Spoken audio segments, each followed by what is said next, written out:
back to today's video.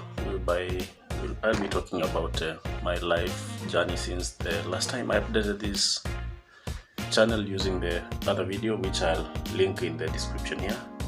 And basically it is about how I am changing from what I used to do into something what I like to do.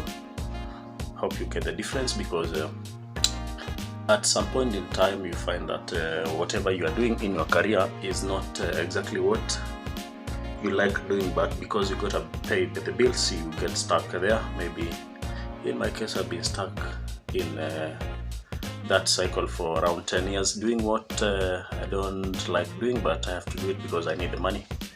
Anyway, it's understandable, but it comes a time when you need to change and do something else, and nobody is going to ring a bell to tell you that it's now time or time is ripe now for you and go and do what you have to do.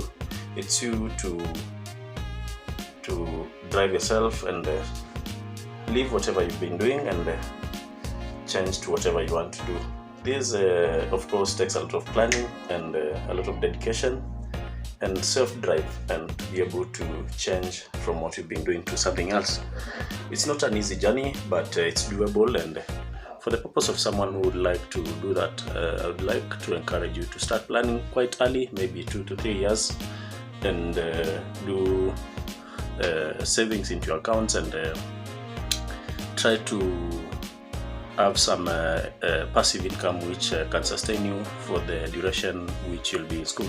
You can either decide to go to a totally different career course from the one you've been doing, which is quite a daunting task, but if that's what you want to do, there's nothing which should be blocking you from trying it, because being stuck in a job where you just wake up in the morning and go to work and repeat that cycle, rinse and come back the following morning, at the end of the day you'll find that you're suffering from what we call burnout, and it's not going to help you. Neither will it help your employer, because you'll just be working for the money, and it will not be coming from your heart, which should be the case. Otherwise, for you to go back to school, you have to be so committed to whatever you want to do, because for you to change a career, it means that you'll have wasted some time back in your life, and you need to change. So obviously you'll be at an advanced age comparing to the people you find in college, which is not an easy task, being in the same class with the people who you have maybe doubled their age, or you're about to double their age.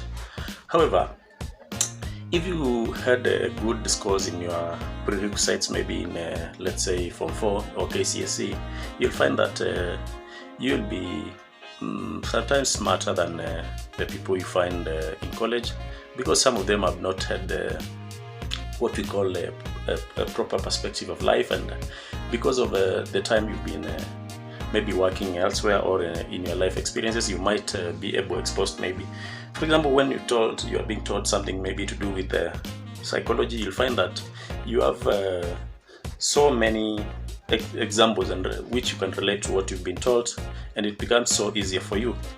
But for things like human anatomy, which is so much related to biology, you might find that some items along the way, since you finished your secondary school, you find that you've forgotten so many things and you need to be reminded, of which I find my lecturers quite helpful in trying to bring me up to speed with what I need to know, because they understand that sometimes I raise my hand and tell them it's being long and I need to be reminded whatever they're saying.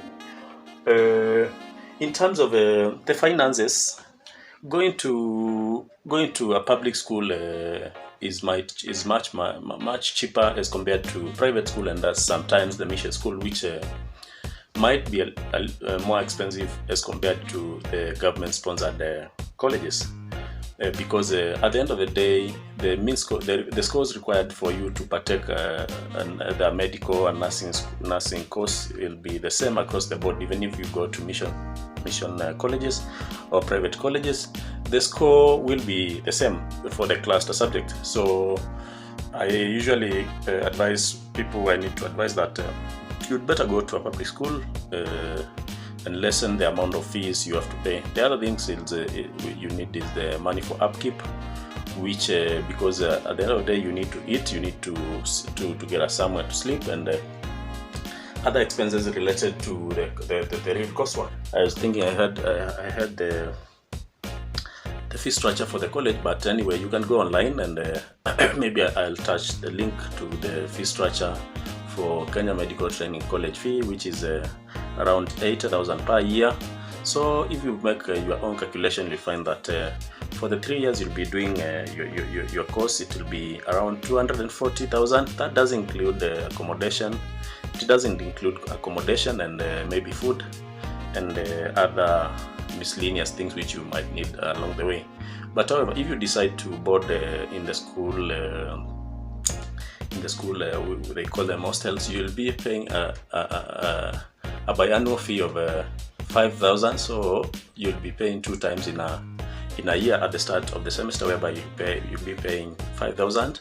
So it totals to about 10,000. That does include the food, which you'll have to buy. You buy as you eat. You can decide to eat outside the college, and there are so many restaurants and small hotels where you can buy your food.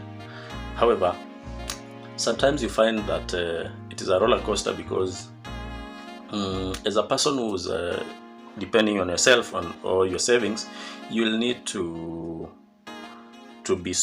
spend very little money because no one is going to send you money for upkeep apart from the money you've saved yourself. So it requires a lot of discipline, but at the end of the day, it is very doable, and you'll be well. So guys, thank you for watching this video.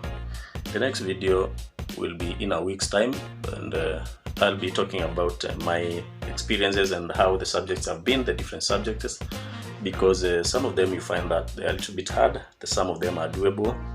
All of them are doable, but some of them are harder than the others, and I'll show you how to pass the examinations, and which sometimes you find that in the first year it's just prerequisites, whereby you find that it's anatomy, environmental health, psychology and such like subjects. Anyway, thank you guys for watching this video.